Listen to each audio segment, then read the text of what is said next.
qalabkaasi waa qalab loogu deeqay Soomaaliya guud ahaan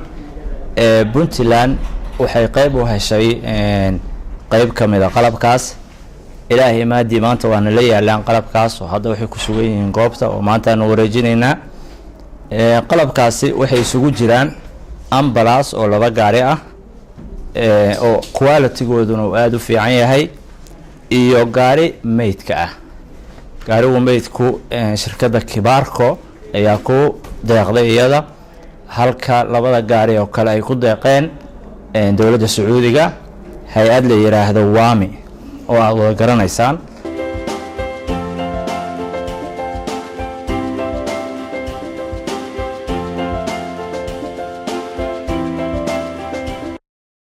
xafadan qaaliga soo nimaadno waqtiina wadankeena waxyaalaha ka taagan oo challenge weyn ku jira xaalad waxaan ku jiraa kala guur ah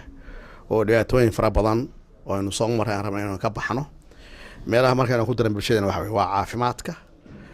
maanta marka gaayidkan soo gaaray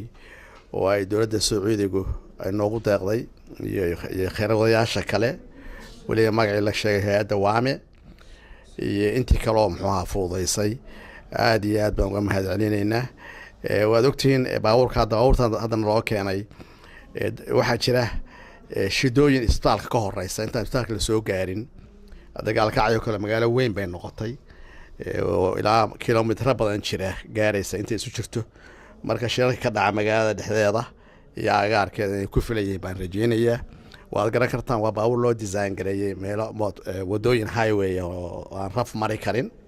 laakiin still waxaan isku dayaynaa inaan muxuu isticmaalo sidii sax ahayd waxaan ballan qaadaynaa dadkan hortiisa intaan dhageysanaysaba khayrkaas nolol ku deeqay inaan xanaanayno aanu dayactiro oo aanu muxuu muraadkii laga